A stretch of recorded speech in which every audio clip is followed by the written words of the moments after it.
자, 오늘 말씀 가운데 특별히 이제 바리새인들 또 사두개인들 또 거기에 보니까 헤롯 당원들까지 이렇게 나옵니다. 이 사람들은 각각 자기들이 주장하는 바가 다른 사람들입니다. 그래서 서로 간에 절대로 물과 기름처럼 합쳐질 수가 없는 사람들이에요. 그래서 원래는 평소 때는 아주 그냥 서로를 못 잡아먹어서 아주 안달이 난 그런 원수와 같이 지내는 그런 사람들 계층입니다. 근데 오늘 보니까 바리새인들이 헤롯 당원들하고 같이 예수님께 몰려가고 또 이제 사두개인은 사두개인들대로 또 예수님 앞에 묻는 내용들이 있는데 이 묻는 질문들이 이게 뭐 몰라서 정말 궁금해서 예수님께 지혜를 구하는 그런 질문이 아닌 거죠. 이 질문은 말 그대로 15절 말씀에 바리새인들이 가서 어떻게 하면 예수를 말의 올무에 걸리게 할까?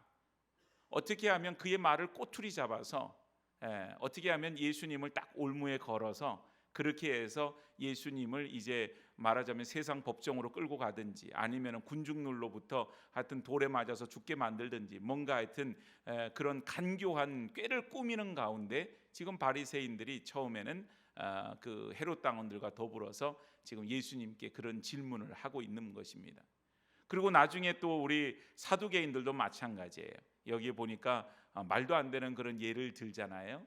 여기 7 형제가 있는데 차례차례로 다 죽고 나중에 이제 부활하고 나면 그 여자는 누구의 아내가 됩니까? 뭐 이런 질문을 하는데 여기 23절에 보면은 사두개인에 대해서 말할 때 뭐라고 얘기합니까? 부활이 없다 하는 사두개인들이 자기들은 부활을 안 믿는데 자기들은 부활을 안 믿는데 나중에 그 사람들이 다 죽었다가 그리고 부활하면 그리고 나면은 누구의 아내가 됩니까? 부활 때에 누구의 아내가 됩니까? 이런 질문을 한다는 거죠. 그러니까 의도성 자체가 별로 좋지 못한 지금 의도성을 가지고 예수님께 묻고 있는 걸 봅니다. 먼저 우리 바리새인들의 그런 그 이야기들을 한번 살펴보죠. 여기에 이제 그 중요한 것은 그 17절 말씀입니다. 그러면 당신의 생각에는 어떠한지 우리에게 이르소서. 질문의 내용이죠. 그 다음이 가이사에게 세금을 바치는 것이 옳으니까 옳지 아니하니까, 이 질문이에요. 가이사라고 하는 것은 로마 황제를 일컫는 말입니다. 사람의 이름이 아니고 로마 황제를 얘기할 때 가이사라고 얘기를 합니다. 그래서 그 로마의 황제에게 이제 세금을 바치는 것이 옳은 일입니까? 옳지 않은 일입니까? 이걸 물어요. 여러분 의도가 뭐겠어요? 세금을 바치는 것이 맞다라고 얘기한다면 저 사람이 로마의 황제에게 세금을 바치라고 얘기한다. 저 사람은 유대민족을 반역하는 반역자다. 이렇게 지금 올무를 걸려고 하는 거고요. 또 세금을 바치지 말라 그러면 저 사람이 로마 제국에 지금 대항을 하려고 그런다. 그리고는 또 거기에 말에 딱 올무를 걸려고 하는 지금 아주 곤란한 그런 그 질문을 예수님께 하고 있는 것이죠. 그런데 예수님의 대답은 뭐 가이사에게 세금을 바치는 것이 옳다, 바치는 것이 옳지 않다 이렇게 말씀하신 게 아니에요. 대답이 뭔가 여기 보니까 18절에 이미 예수님이 그들의 의도를 아셨어요. 그들의 악함을 아시고 이르시되 외식하는 자들아 어찌하여 나를 시험하느냐? 그러면서 19절에 하시는 말씀이 세금 낼 돈을 내게 보이라. 세금 낼 돈을 내게 보이라. 세금 낼 돈을 나한테 가져오너라. 그 얘기입니다. 그러면 그 당시에 이스라엘에서는 그 화폐를 2가지 종류의 화폐를 썼다 그래요. 그게 뭐냐면 첫 번째는 일상적으로 통용되어지는 화폐인데 오늘 데나리온이라고 하는 것이 그겁니다. 그 데나리온이라고 하는 화폐는 로마의 화폐예요. 그러니까 그 데나리온 로마의 화폐 그 동전에는 누구의 초상이 있느냐? 바로 로마 황제의 초상이 거기에 쓰여져 있습니다. 이게 그려져 있습니다. 새겨져 있어요.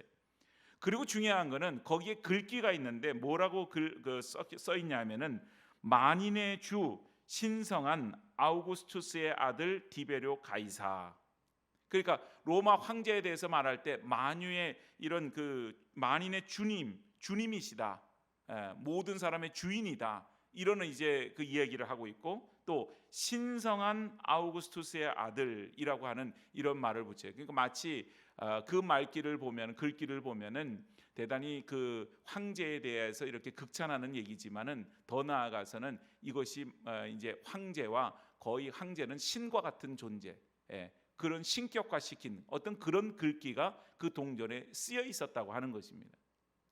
그러니까 그 이제 그 화폐가 하나가 있고, 그 다음에 그들이 이제 그 성전에 가서 하나님 앞에 이제 성전세라고 하는 그런 그 하나님 앞에 드리는 헌금과 같은 것이 있는데, 거기에는 이걸 안 쓰는 거예요. 못 쓰게 하는 거죠, 데나리온을. 왜냐하면 황제가 신성하다고 얘기하고 만인의 주라고 얘기하는 이런 글이 쓰여져 있는 돈을 어떻게 하나님 앞에 드릴 때 드릴 수 있겠느냐? 그거는 우상 숭배지. 그렇게 해서 그걸 못 쓰게 했어요.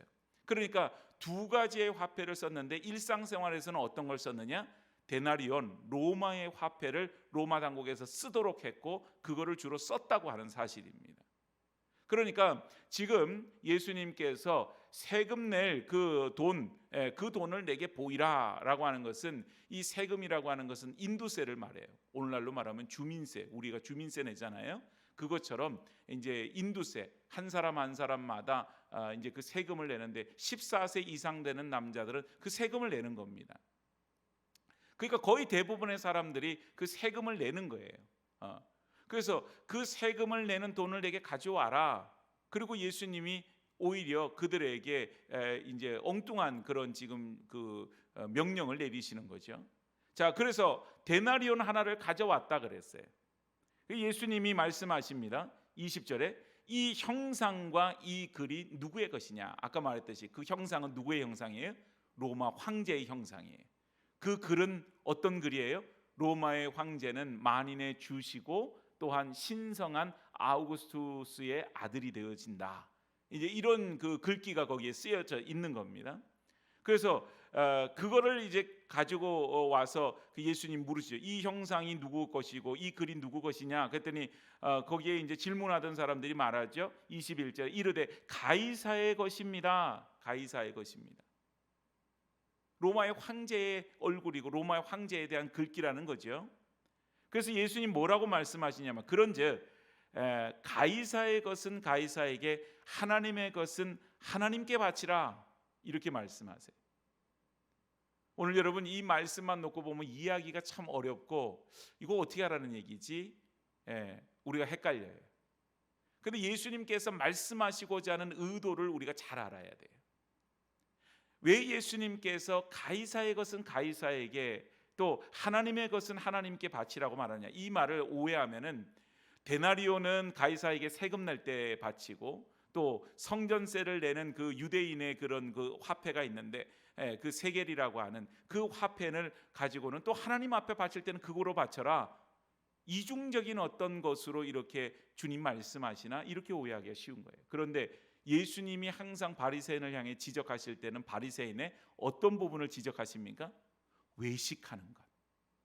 그러면 지금 바리새인들이 뭘 외식하고 있는가, 그걸 우리가 좀 알아야 되겠죠.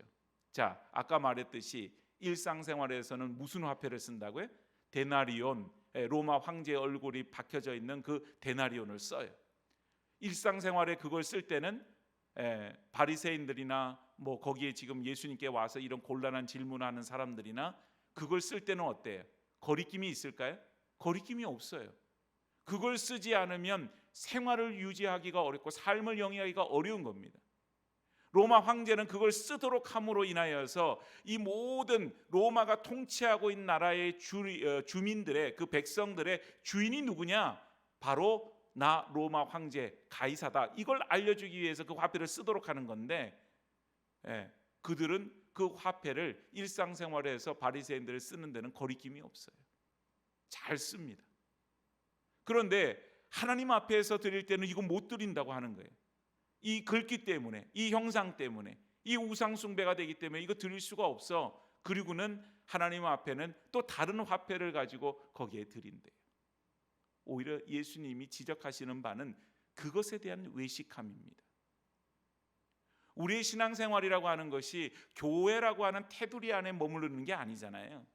이 안에서만 우리가 신앙생활하고 이 안에서만 우리가 신앙의 공동체를 이루고 우리가 이 문 밖으로 나가게 되어서 가정으로 돌아가고 직장으로 돌아가고 사회로 나가면은 그 다음에는 그냥 세속적인 기준에 의해서 세상 사람들과 똑같이 말하고 똑같이 행동하고 똑같은 삶의 방법으로 살아가는 것이 그러면 옳은 것이냐? 그것이 마치 바리새인들이 세상 속에서 돈을 쓸 때는 데나리온을 쓰고 성전에 가서 하나님 앞에 드릴 때는 세겔을 쓰고 그렇게 썼던 것처럼, 그렇게 하는 것이 맞다고 얘기하는 것처럼, 그렇게 하는 것이 과연 옳은 일인가? 오늘 예수님은 그것을 인정하지 않으시는 것입니다. 오늘 자기의 일상생활 속에서 오히려 하나님 말씀 순종하는 것을 하지 않고 종교적인 의식에만 이렇게 몰입되어져 있고 자기의 삶에 있어서는 온갖 부정과 편리함과 그런 건 다 추구하지만 사람들 앞에서는 대단히 영적인 것처럼 이거 쓰면 안 된다고 뒤에서는 데나리온을 쓰지만 앞에서는 쓰지 않는 거예요. 그래서 주님께서는 가이사의 것은 가이사에게, 하나님의 것은 하나님에게 바치라, 세금을 내야 되나 말아야 되나 그 얘기가 아니라는 거죠. 하나님의 백성들은 하나님 나라 백성으로서의 의무를 다해야 되는데 이 의무라고 하는 말이 우리가 좀 조심스러운 말이에요. 왜냐하면 우리에게 있어서 그리스도인, 우리에게 있어서 믿는 사람으로 살아가는 것은 우리의 의무라고 이렇게 종종 표현하기도 하지만 그 의무라고 하는 것은 마치 오늘 본문에 의하면 주민이 세금을 바치듯이 하는 것이 의무이기 때문에 그래요. 우리나라 국민이 가지는 의무가 있잖아요, 그죠? 뭐 납세의 의무, 국방의 의무, 뭐 이런 의무들이 있어요. 그런데 그런 의무처럼 우리가 하나님을 섬기는데 그런 의무로 섬기느냐? 의무적인 게 아니라는 거죠. 세금 낼 때처럼 그렇게 하는 게 아니라는 거죠. 오히려 우리가 하나님을 섬기는 자세는, 바리새인은 늘 그래요. 의무로 하나님을 섬기는 일들이 많았어요. 그래서 늘 그 세리들 앞에서도, 사람들 앞에서 기도할 때도 나는 저 세리와 같지 않음에 감사합니다 그러면서 나는 11조도 잘 뭐 하나님 앞에 드리고 때에 따라 금식도 하고 뭐 이런 얘기를 하잖아요. 그래서 어떤 것에 대한 11조를 드리냐? 박하와 회양과 근처의 11조까지 드렸다. 예. 사실 구분하기 어려운 것조차도 따박따박 그걸 11조로 드리면서 종교적인 행위를 했다는 거죠. 그런데 그것이 과연 하나님을 제대로 섬기는 일이었느냐? 그들에게 하나님을 섬기는 것은 종교적인 의무였어요. 근데 하나님께서, 예수님께서 진정으로 하나님을 섬기는 것에서 원하시는 것이 뭔가? 오늘 여러분 우리가 읽었던 22장 이제 33절까지 말씀을 읽었습니다마는 37절 말씀, 37절 말씀을 성경 찾으신 분들 보시고 또 스크린에 있습니다. 우리 같이 한번 읽어보도록 하겠습니다. 37절입니다. 시작. 예수께서 이르시되 내 마음을 다하고 목숨을 다하고 뜻을 다하여 주 너의 하나님을 사랑하라 하셨으니, 우리가 하나님을 섬기는 것은 우리의 마음을 다하고 우리의 목숨을 다하고 우리 뜻을 다하여서 하나님을 섬기는 거예요. 왜요? 하나님께서 우리 가운데 우리를 지으셨을 뿐만 아니라 예수 그리스도를 통하여서 우리를 구원하여 주신 그 놀라운 은혜 때문에 우리가 하나님을 섬기는 데는 하나님의 은혜에 대한 감격과 감사와 기쁨과 하나님에 대한 사랑을 가지고 섬기는 것이지, 내가 종교적인 의무로서 마치 로마 황제에게 세금을 바치듯이 그런 마음으로 하는 것은 아니라고 하는 사실이죠. 그런데 여러분, 바리새인들은 그런 것이었다고 하는 거죠. 오늘 여러분, 우리가 이 세상을 살아가면서도 마찬가지 아니에요? 오늘 우리가 이 세상을 살아갈 때 세상을 바라보면 물질이 신이 될 때도 많이 있고 여러 가지 세상적인 것들이 우리의 삶에 깊숙하게 들어와 있어요. 그래서 교회에서는 그것을 다 쳐냅니다. 교회에서는 그렇게 얘기하면 안 되지. 교회에서는 세상의 법이 아니라 하나님 앞에서 우리가 신앙적인 용어를 쓰고 신앙적인 얘기를 해야지. 예전에 제가 고등부를 담당할 때 아이들을 모아놓고 이렇게 성경 공부를 하고 같이 기도도 하고 이런 그 시간들을 토요일마다 가진 적이 있었어요. 그럼 아이들이 와서 막 이렇게 뭘 해요. 그러면서 자기들끼리 뭘 또 막 제가 안 볼 때 자기들끼리 막 얘기한다고요. 그러다가 내가 뭐 이상한 이제 그 자기들끼리 쓰는 그 언어를 용어를 들으면 뭐라고? 그러고는 이렇게 쳐다보면 씩 웃으면서 그 당시 제가 전도사 때 하는 얘기가, 전사님 제가 교회에서는 저러지요, 학교에서는 난리도 아니에요. 예, 쓰는 용어가 장난이 아니라는 거예요. 오늘 여러분, 우리가 우리의 삶 속에서 하나님 앞에 어떻게 드리고 있는가? 오늘 우리는 하나님의 형상을 회복한 그런 하나님의 백성, 하나님의 자녀들인데, 그래서 우리는 하나님의 것이고 하나님의 소유된 백성인데, 우리가 그 하나님께 속한 사람으로서 우리의 삶을 하나님께 드리고 있는 거예요. 마음을 다하여, 뜻을 다하여, 목숨을 다하여 하나님을 사랑하는 마음으로 하나님을 섬기고 하나님 앞에서 우리가 살아가고 있느냐? 아니면 그저 세상을 쫓아가면서 살아가는데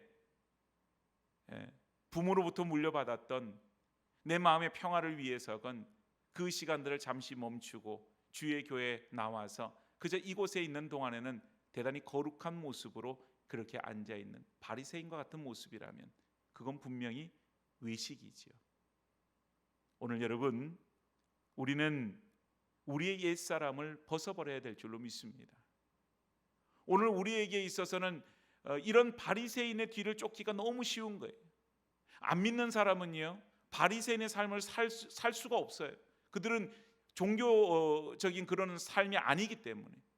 그러나 예수 믿은 지 시간이 10년이 되고 20년이 되고 30년이 되어서 이 모든 것이 익숙해져 가고 교회의 문화, 기독교 문화가 익숙해져 가고 또 이 교회의 분위기, 또 예배의 분위기, 모든 것이 익숙해져 갈 때 우리는 자칫 잘못하면 바리새인의 위험에 빠지기가 쉽습니다.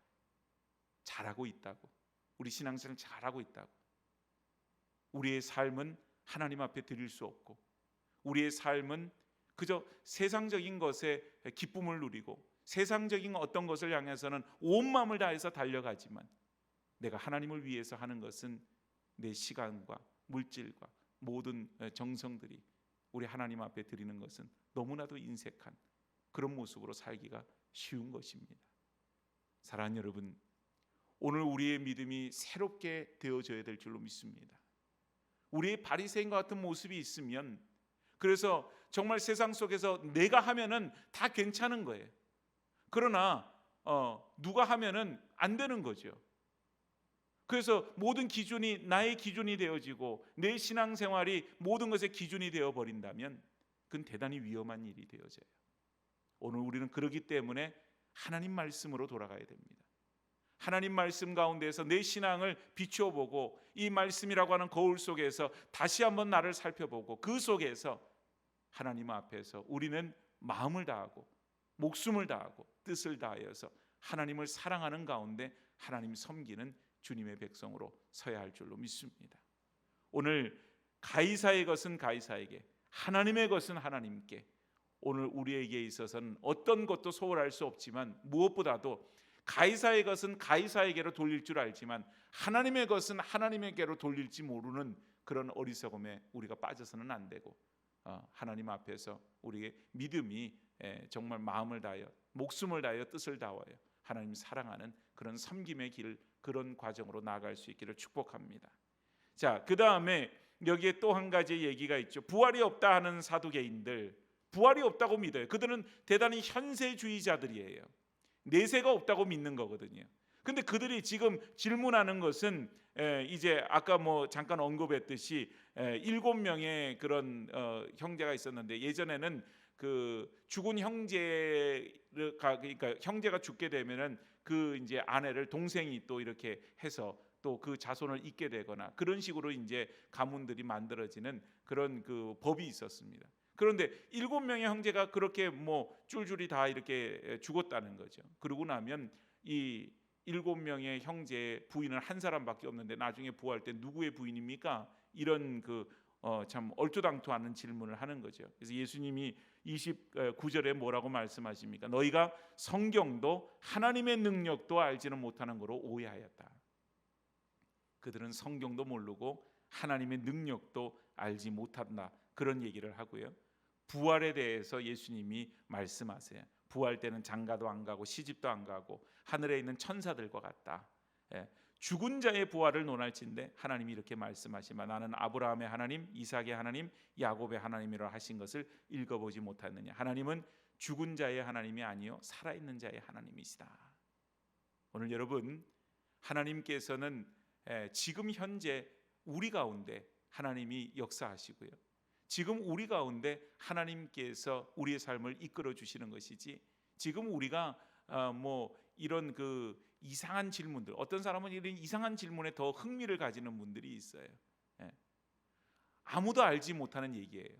주님만이 아시는 얘기, 뭐 그런 얘기들, 그런 얘기들에 우리가 마음을 빼앗기지 말고 오직 하나님 앞에서 우리가 어떻게 믿음 생활을 하고 또 하나님 앞에서 정말 우리가 온전히 깨달음을 가지고 성령께서 깨닫게 해주시는 그 은혜 속에서 우리가 해야 될 것이고, 그것이 바로 다름이 아닌 하나님은 죽은 자의 하나님이 아닌 산 자의 하나님, 즉 살아있는 우리를 위해서 말씀하시고 우리는 그 말씀을 듣고 그 말씀 안에서 순종하고 또 그 말씀을 따라 살아가는 그런 그리스도인들이 되어져야 함을 분명히 말씀해 주고 있습니다. 오늘 사두개인들의 질문이나 바리새인들의 질문이나 참 어떻게 보면 어리석기가 짝이 없는 그런 질문들이에요. 아무런 가치가 없는 질문들이죠. 의미도 없는 것이고요. 그저 예수님을 올무에 걸리게 하기 위한 그런 질문이라 이렇게 볼 수 있습니다. 오늘 우리가 마음을 다하여 뜻을 다하여 목숨을 다하여 하나님 사랑하는 것으로 이 모든 어리석음에서 벗어나고 또 세상 가운데서도 다시 새롭게 되어지는 그리스도인으로 설 수 있기를 주의 이름으로 축복합니다. 오늘 주신 말씀을 기억